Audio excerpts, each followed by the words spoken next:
Imagine standing at the edge of an opportunity, ready to take the leap, but suddenly you freeze. Not because you don't have the skills, not because you're unprepared, but because of the one thing that dictates every decision you make, your emotions. Fear, doubt, anger, excitement, these aren't just feelings, they are forces that shape your life. The difference between those who thrive and those who struggle, mastery over these forces. Today we're going to talk about what happens when you stop being controlled by your emotions and start using them as tools, because when you master your emotions, you master your life. For most of us, emotions feel like something that happens to us, something unpredictable, something that takes control when we least expect it. Anger erupts, fear paralyzes, sadness weighs us down, and before we know it, we're reacting instead of responding. It's easy to think of emotions as barriers, roadblocks that get in the way of rational thinking and clear decision making. But what if that's not true? What if emotions aren't meant to be obstacles at all? Think about a fire alarm. When it goes off, it's loud, disruptive, and demands attention. You wouldn't ignore it, right? You wouldn't get mad at it for making noise. You wouldn't try to rip it off the wall just to make it stop. Instead, you would investigate what triggered it. Is there an actual fire, or was it just a little too much smoke from the toast you forgot in the toaster? The alarm itself isn't the problem. It's the signal that something needs to be addressed. Emotions work the same way. They aren't the fire, they're the alarm. And yet so many of us spend our lives trying to silence them instead of listening to what they're trying to tell us. We label anger as bad, fear as weakness, sadness as something to hide, but in doing so, we miss the most important part. Every emotion carries a message. Fear, it's not just there to make you uncomfortable, it's pointing you towards something you care about. When you're afraid of failure, it's because success matters to you. When you're afraid of rejection, it's because belonging is important to you. Fear is not the enemy, it's a signpost guiding you toward the things that hold meaning in your life. Anger, it's not just an explosion of frustration. It's an indication that a boundary has been crossed, that something you value has been threatened. It's telling you that an expectation wasn't met, that fairness was compromised, that something needs to be addressed. Suppressing anger doesn't make it disappear. It just buries the message deeper until one day it erupts in ways you can't control. Sadness, it's not a weakness. It's a reflection of love, connection, and deep emotional investment. You don't grieve things you never cared about. You don't feel the ache of loss unless something truly mattered to you. Sadness is a teacher reminding you of what you cherish, showing you where your heart is, allowing you to process and move forward with clarity. Even frustration, even disappointment, even guilt, each of these emotions serves a purpose. Frustration pushes you to find a new way. Disappointment challenges your expectations.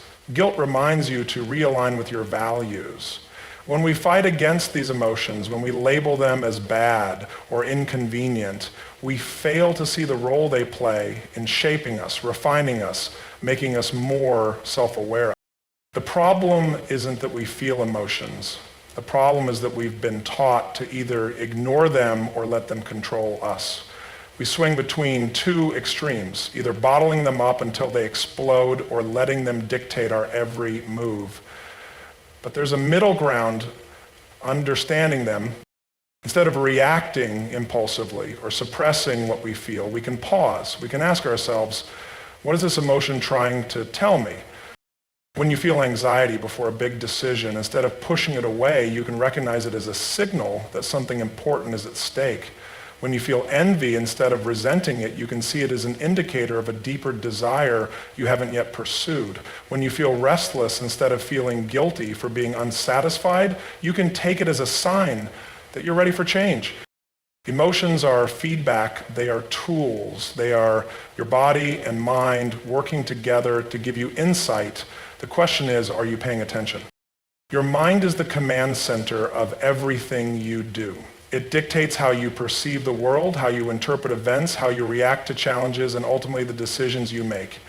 Every belief, every habit, every pattern of thought, it's all part of a system running quietly in the background, shaping your reality without you even realizing it. But here's the problem. Most people are running on outdated software.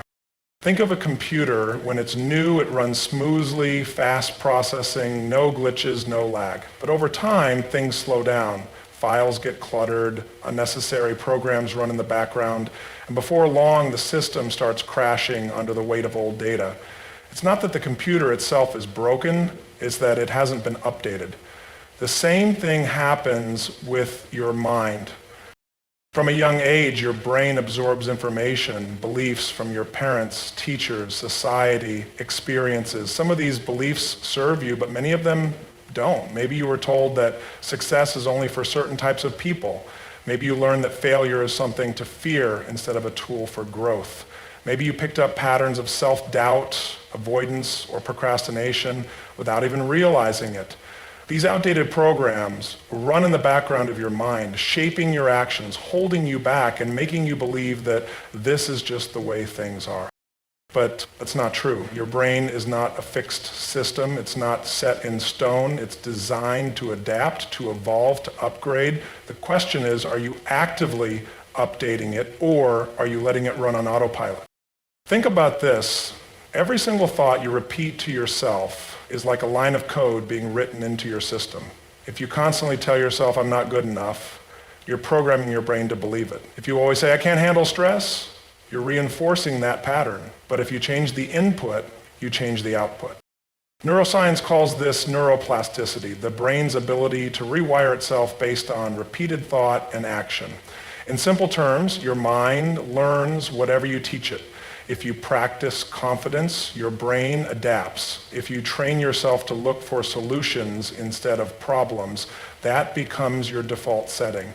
If you start focusing on gratitude instead of lack, your entire perspective shifts. Life is unpredictable. Every single day you encounter situations that test your patience, challenge your beliefs, and push your emotions to the edge. Someone cuts you off in traffic, a coworker takes credit for your idea, a loved one says something that stings. In these moments, you have two choices: react or respond. Most people react. Reacting is instinctive. It's the quick burst of anger when you feel disrespected. It's the snap judgment when something doesn't go your way. It's the emotional outburst when frustration builds up. Reactions are immediate, unfiltered, and often fueled by old patterns of thought and behavior. But here's the problem. When you react, you give away control. You let the situation dictate your emotions. You let someone else's words, actions, or mistakes determine your state of mind. You become a puppet pulled by the strings of external circumstances. And more often than not, reactions lead to regret. A harsh word spoken in anger, a decision made in fear, an opportunity missed because doubt took over.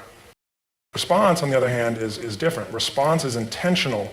It's the space between stimulus and action. It's the ability to pause, assess, and choose how to move forward. Responding doesn't mean suppressing emotions. It means mastering them. It means recognizing the initial wave of anger, frustration, or fear, but choosing not to be consumed by it.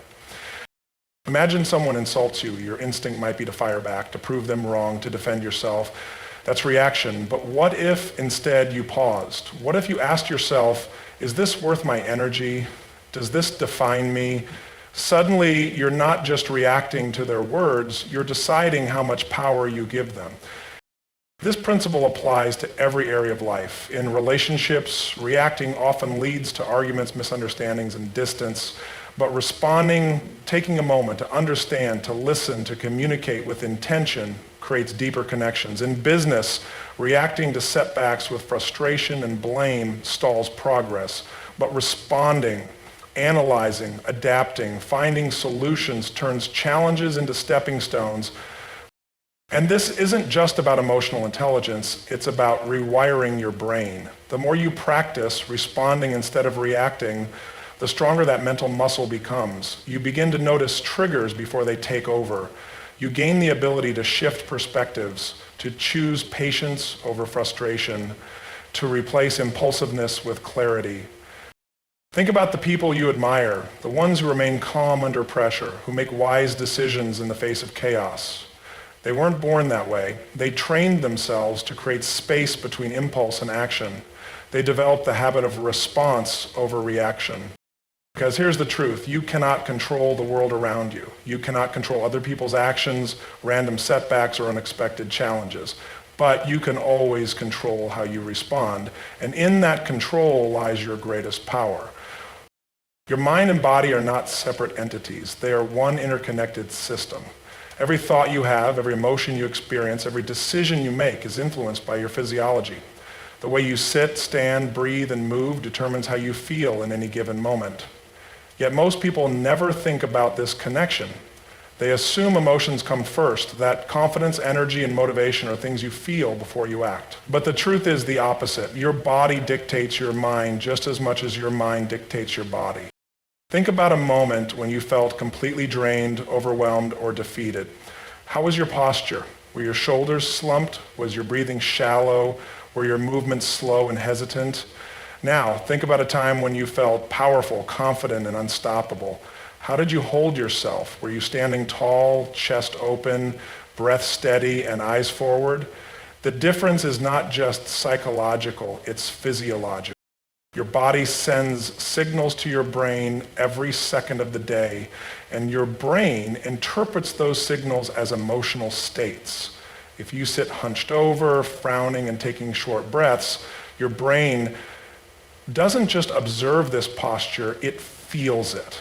It assumes you are stressed, anxious, or defeated, and it produces the corresponding chemicals, cortisol, adrenaline, reinforcing those emotions. On the other hand, when you move with strength, when you take deep, controlled breaths, when you physically carry yourself with confidence, your brain picks up on those signals and shifts into a state of clarity, power, and focus. This is why motion creates emotion. If you've ever felt tired and sluggish, then forced yourself to go for a workout or a brisk walk, you've experienced this firsthand. The moment you get your blood flowing, your heart pumping, and you're breathing deep and something shifts, suddenly you have energy, you have clarity, you feel alive. Not because your thoughts changed first, but because your physiology led the way. Athletes, performers, and high achievers understand this instinctively. Watch how they move before stepping into competition. A sprinter shakes out their limbs, bounces on their toes, breathes deeply. A speaker walks onto the stage with their shoulders back, chin up, and a deliberate stride. They don't wait to feel ready. They make themselves ready through physical action. Even small shifts in physiology create massive changes in emotional state. Right now, if you stand up straight, roll your shoulders back, take a deep breath, and smile, even if nothing in your life has changed, you will immediately feel different. Your brain will register this posture as a signal of confidence and strength, and within seconds, your mood will shift. This is why people who exercise regularly often report feeling less stress, more mental clarity, and greater emotional resilience. It's not just the endorphins, it's the fact that movement itself forces a change in emotional state. When you push your body, you push your mind. When you strengthen your physical posture, you strengthen your mental resilience. But it's not just about high energy movement. Breathing alone is one of the most powerful tools for controlling your state. Short, shallow breaths tell your brain you are in danger, triggering anxiety and stress. Deep, controlled breaths tell your brain you are safe, activating a state of calm and focus. This is why practices like meditation, yoga, and breathwork can completely shift how you feel, because they rewire your nervous system at a physiological level. The challenge is that most people go through life unconsciously reacting to how they feel rather than using their body to create the state they want. They wake up tired, so they move slowly. They feel stressed, so they slump down at their desk. They feel insecure, so they make themselves small, avoiding eye contact and speaking softly. And the cycle continues because their physiology keeps reinforcing their emotions. But the moment you become aware of this connection, everything changes. You realize that energy isn't something you wait for, it's something you generate. Confidence isn't something you hope to feel, it's something you create by the way you move. Stress isn't something that just happens, it's something you can counteract with your breath, your posture, and your movement. Your body is not just a machine that carries your mind from place to place, it is the control panel for your emotional and mental state. The question is, are you using it to your advantage? Reframing is one of the most powerful tools for mastering your emotions, shifting your mindset, and taking control of your life. It's the ability to look at the same situation from a different perspective, to take something that feels negative, overwhelming, or limiting, and shift the way you interpret it. And when you shift the way you interpret it, you shift the way you experience it. Think about two people who lose their job. One sees it as a catastrophe proof that they're a failure, that they'll never be successful, that life is unfair. The other sees it as an opportunity, a chance to start fresh, to pursue something they actually love, to grow in ways they never would have otherwise. Same event, completely different meaning, and that meaning makes all the difference. Or imagine a person who faces rejection. One interpretation, I'm not good enough, I'll never be accepted. Another interpretation, this wasn't the right fit, something better is ahead. The event itself doesn't change. The pain of rejection is real, but how you frame it determines whether it crushes you or fuels you. Reframing is not about pretending bad things don't happen. It's not about ignoring pain or forcing positivity. It's about choosing the most empowering perspective. It's about asking, what else could this mean? How could this be working for me instead of against me? There's a famous story about Thomas Edison when his laboratory burned down, destroying years of work. He didn't break down in despair. He reportedly said, thank goodness, all my mistakes just burned to the ground. Now I can start fresh. That's reframing. That's the ability to take what most people would see as total devastation and redirect the focus toward growth and opportunity. But reframing isn't just about major life events. It's something you can apply in everyday moments. When you're stuck in traffic, you can get frustrated and angry, or you can see it as extra time to listen to a great podcast. When someone criticizes you, you can take it personally and feel defeated, or you can see it as useful feedback that makes you better. When you're struggling with a challenge, you can see it as proof that you're failing, or you can reframe it as proof that you're learning. Every situation has multiple possible meanings, and the meaning you choose becomes your reality. Reframing is powerful, but it's not enough on its own. Once you shift the way you see a situation, you must redirect your focus and actions toward a productive outcome.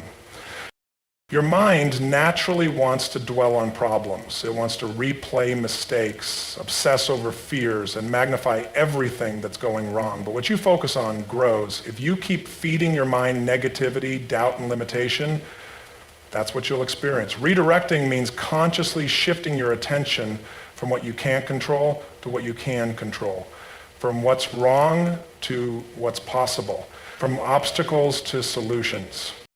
Think about someone who's recovering from an injury. They could focus on everything they've lost, their strength, their routine, their independence, or they could redirect their focus to what they can do. Rehab, mindset work, strengthening other parts of their body. The ones who recover fastest, they're the ones who redirect their focus toward progress instead of limitation. Reframing changed the way you see the world. Redirecting changed the actions you take in that world. And when you combine both, you gain an incredible power, the ability to choose your experience instead of being controlled by it. Mastery is not an event. It is not a single breakthrough, a one-time moment of brilliance, or a stroke of luck. Mastery is a process, a relentless daily commitment to improvement. It's the result of showing up again and again, even when it's hard, even when it's boring, even when progress seems invisible. And the key to it all? Consistency. We live in a world obsessed with instant results. Everyone wants to be great now. They want the six-pack without the disciplined workouts, the success without the grind, the expertise without the years of learning. But mastery doesn't work that way. The people who excel, the ones who achieve extraordinary results, are not necessarily the most talented or the luckiest. They are the ones who are consistent. Look at any elite athlete, artist, musician, or entrepreneur. What separates them from the rest is not just talent or intelligence, but their ability to show up and put in the work every single day, whether they feel like it or not. The greatest basketball players don't just practice when they're motivated. The best writers don't just write when inspiration strikes. The most successful leaders don't just push forward when things are easy. They all have one thing in common. They commit to consistent action, even in the absence of immediate rewards. Consistency is powerful because of something called the compound effect. Small efforts repeated consistently over time create massive results. A single workout won't transform your body, but 100 workouts will. One day of reading won't make you an expert, but reading every day for a year will expand your knowledge in ways you never imagined. Practicing a skill for an hour may not feel like much, but if you do it every day for 5 years, you'll be in the top percentage of people in that field. The problem is that most people quit before the compound effect kicks in. They start a new habit, but when they don't see immediate results, they give up. They work on a skill, but because progress feels slow, they assume they're not improving. But mastery doesn't happen in leaps. It happens in layers. Each repetition, each small action, each day you show up adds another layer to your expertise, even if you don't see it in the moment. Imagine a stonecutter hammering away at a rock. They strike it once, twice, 100 times with no visible change, but on the 101st strike, the rock splits open. It wasn't that single hit that did it. It was the accumulation of all the effort before it. That's how mastery works. One of the biggest barriers to consistency is boredom. Most people assume that mastery is exciting, that success feels amazing every step of the way. But the truth is, the path to greatness is often repetitive, even dull. The best in the world don't just embrace this, they master it. Champions don't get tired of the fundamentals, they refine them. The greatest musicians don't avoid playing the same scales over and over. They do it with precision, knowing that each repetition makes them sharper.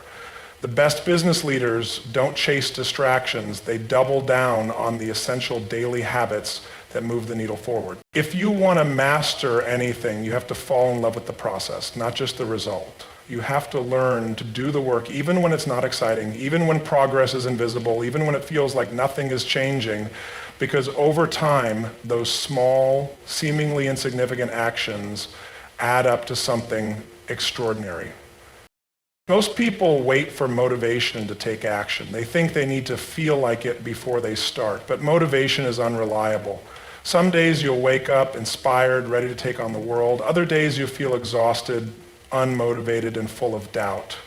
If you rely on motivation, you'll only be consistent when conditions are perfect, and that's not how mastery is built. The most successful people don't depend on motivation, they rely on discipline. They create systems and routines that make consistency automatic. They don't ask themselves whether they feel like doing the work, they just do it. And because they do it, they keep improving, and because they keep improving, they stay ahead. If you want to master anything, your craft, your mindset, your career, your relationships, you have to ask yourself one simple question. Can I do this consistently every day without expecting immediate results? Because mastery doesn't belong to those who start fast and burn out. It belongs to those who show up day after day, refining, improving, pushing forward, even when it's hard, even when it's boring, even when no one is watching. Mastering your emotions, your mindset, and your life is not about grand gestures or overnight transformations. It's about the small intentional choices you make every single day. It's about recognizing that emotions are not obstacles but signals guiding you towards self-awareness and growth. It's about understanding that your mind is an operating system, one that can be upgraded, rewritten, and optimized for success. It's about learning to respond instead of react, to take back control instead of letting circumstances dictate your life. It's about embracing the fact that your physiology shapes your psychology, that the way you move, breathe, and carry yourself directly influences your emotional state. It's about learning to reframe and redirect, to take setbacks, challenges, and failures and transform them into opportunities. And most importantly, it's about committing to mastery through consistency, understanding that real transformation comes from the disciplined, daily pursuit of growth, even when results aren't immediate. Everything you need to succeed is already within you. The question is, will you take responsibility for mastering it? Because the truth is, you are not powerless. You are not stuck. You are not at the mercy of your emotions, your past, or your circumstances. You have the power to train your mind, master your emotions, and shape the life you want, one decision, one action, one moment at a time.